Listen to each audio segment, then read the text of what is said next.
আসসালামু আলাইকুম প্রিয় দর্শক, অঙ্গমঞ্চের আলাপচারিতায় আপনাদের সকলকে আমন্ত্রণ জানাচ্ছি। জয় এবং পুতুলকে শেখ হাসিনা অফিসিয়ালি আওয়ামী লীগ তথা রাজনীতিতে আনুন বা না আনুন, ডক্টর ইউনূস এবং তার জুলাই সরকার তো ইতিমধ্যেই তাদেরকে রাজনীতির মধ্যমণি করে ফেলেছেন। একের পর এক মামলা দিয়ে পাকিস্তানি শাসক গোষ্ঠী আওয়ামী লীগকে দমন করতে গিয়ে শেষ পর্যন্ত পাকিস্তান ভেঙে বাংলাদেশ সৃষ্টি হয়। যখন 1975 সালের চেয়েও ভয়ঙ্কর পরিস্থিতি দল এবং মুক্তিযুদ্ধের পক্ষের শক্তি মোকাবেলা করছে, তখন জয় এবং পুতুলের মতো পরিবারের সদস্যদের সম্পৃক্ততা অবশ্যম্ভাবী হয়ে উঠেছে। গণমাধ্যম এখন যখন বলছে জয় ও পুতুল রাজনীতিতে আসছেন, তখন সেটি আসলে নতুন কোনো খবর নয়। জয় এবং পুতুলের আওয়ামী লীগ নেতৃত্বে আসার খবরে ইউনূস গংদের ঘুম হারাম হয়ে গেছে।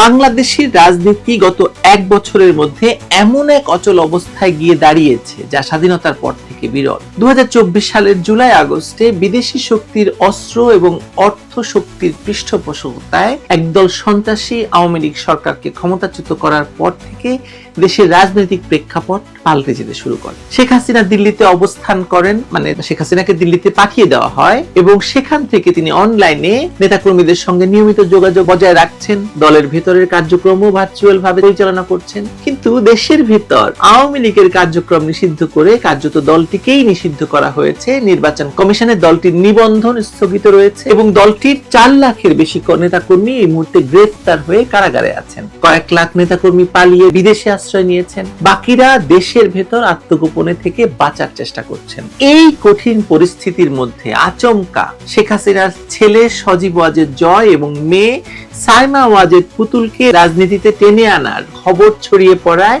নানা আলোচনা শুরু হয়েছে বিভিন্ন মহলে। বিবিসি প্রথমে এই কাজটি করেছে যে তারা মনে করছে যে ভারতীয় কংগ্রেসের মতো প্রিয়াঙ্কা এবং রাহুলের মতো জয় এবং পুতুলকেও বাংলাদেশের রাজনীতিতে টেনে আনা হচ্ছে, কিন্তু বিষয়টি আসলে সেরকম নয়। আমি সেই ব্যাখ্যাটি করছি এখন আপনাদের সাথে। এখানে প্রশ্ন তুলতে পারি বা প্রশ্ন ওঠে, এটা কি সত্যি শেখ হাসিনার সিদ্ধান্ত নাকি পরিস্থিতির চাপে এই দুই তরুণ পেশাজীবী এরই মধ্যে নেমেছেন আওয়ামী লীগের পক্ষে কাজ করতে? ব্যক্তিগতভাবে আমি যতটা জানি এবং বুঝি, তাদের সজীব ওয়াজেদ জয় এবং সাইমা ওয়াজেদ পুতুল এরই মধ্যে তাদের মা শেখ হাসিনাকে তো বটেই, আওয়ামী লীগকেও দেশে বিদেশে যতভাবে সম্ভব সহযোগিতা করে চলছেন। কিন্তু তার চাইতে বড় কথা হলো জয় এবং পুতুলকে শেখ হাসিনা অফিসিয়ালি আওয়ামী লীগ তথা রাজনীতিতে আনুন বা না আনুন, ডক্টর ইউনূস এবং তার জুলাই সরকার তো ইতিমধ্যেই তাদেরকে রাজনীতির মধ্যমণি করে ফেলেছেন একের পর এক মামলা দিয়ে, যার সবগুলোই রাজনৈতিক উদ্দেশ্য প্রণোদিত বলে মানুষের কাছে প্রমাণিত।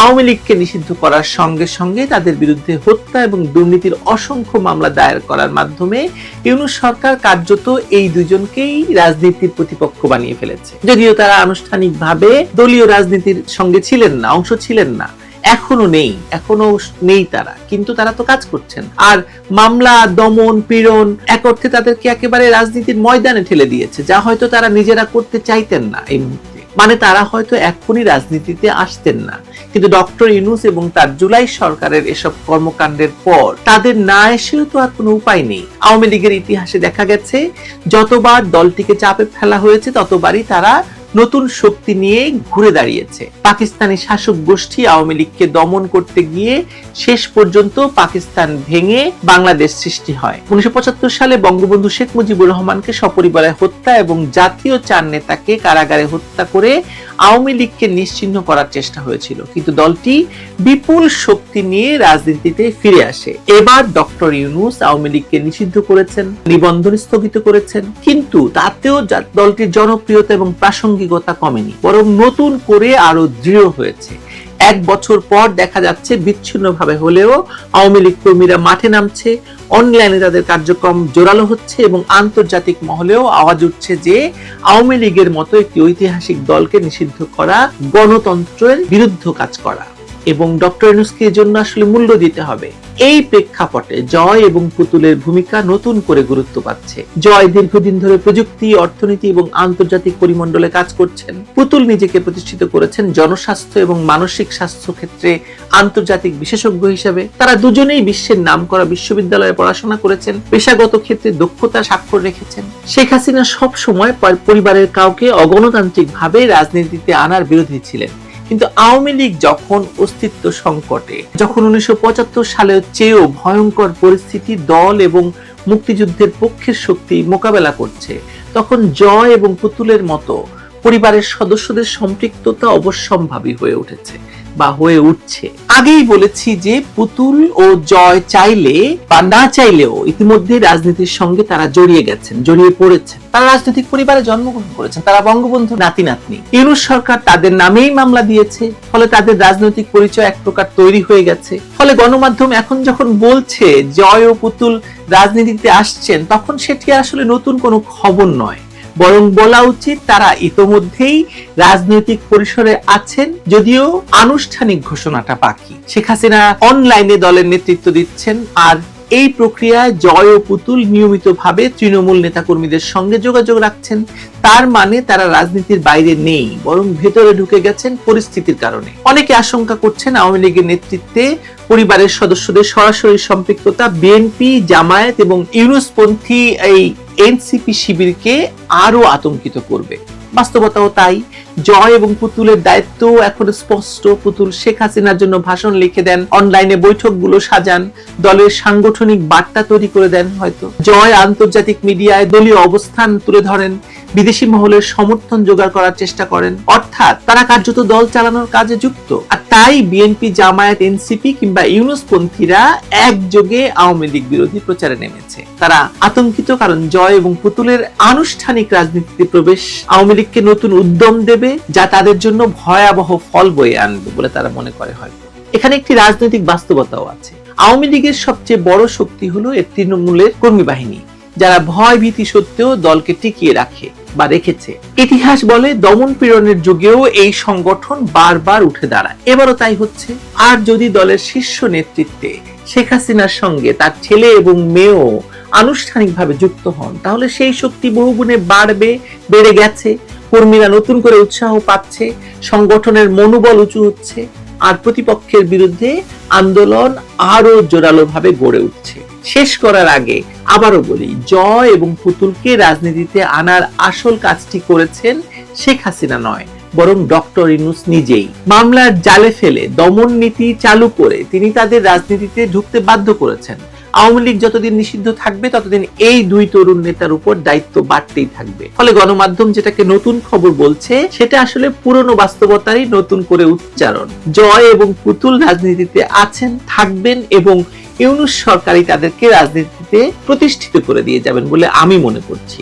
আজকে আমরা শুধু এই প্রশ্নটাই করতে পারি যে জয় এবং পুতুলের আওয়ামী লীগে যোগদানের আনুষ্ঠানিক ঘোষণাটা আসলে কবে আসবে। সেই ঘোষণা আসার সঙ্গে সঙ্গেই আওয়ামী লীগের তৃণমূল থেকে কেন্দ্র করে কর্মীরা আরো ঐক্যবদ্ধ হয়ে মাঠে নামবে।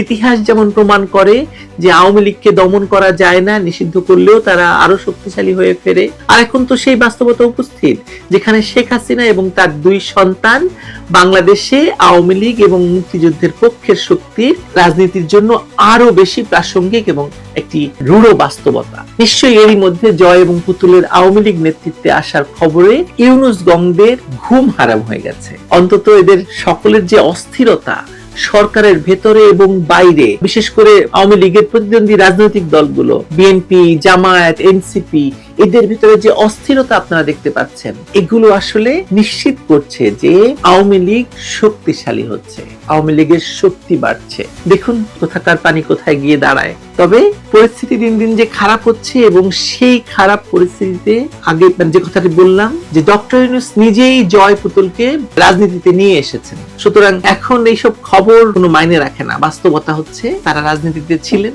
আছেন এবং থাকবেন। সরকার পরিবর্তন বলতে ইউনূস সরকার পরিবর্তন হচ্ছে না, সরকার থাকছে।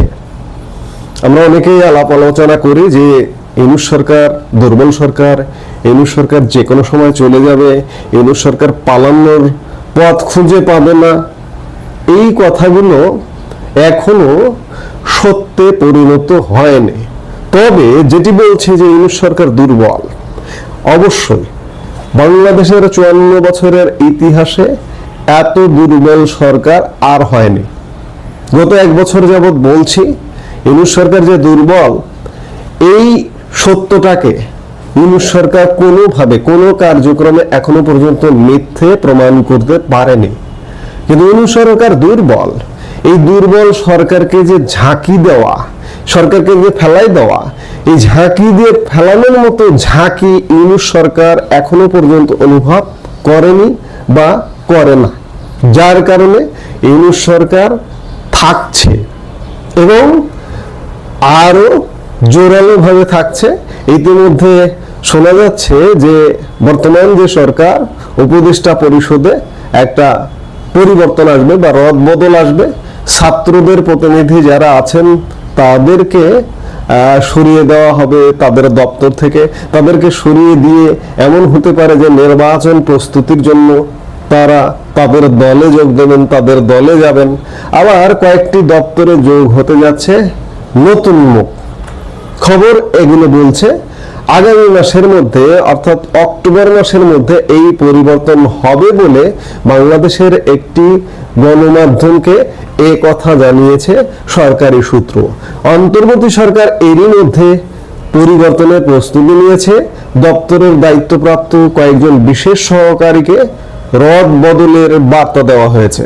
অন্যদিকে কয়েকজন উপদেষ্টাকে তাদের দপ্তর পরিবর্তনের ইঙ্গিত দেওয়া হয়েছে। তিনটি কারণে এ ধরনের রদবদল বলে জানিয়েছেন সংশ্লিষ্টরা। প্রথমত, নির্বাচনের আগে মন্ত্রণালয়গুলোর কাজের গতি বাড়ানো। দ্বিতীয়ত, এরই মধ্যে কয়েকজন উপদেষ্টা নানা বিতর্কিত কর্মে জড়িয়ে গেছেন। দপ্তর পরিবর্তনের মাধ্যমে তাদের ইমেজ রক্ষা করতে চায় সরকার।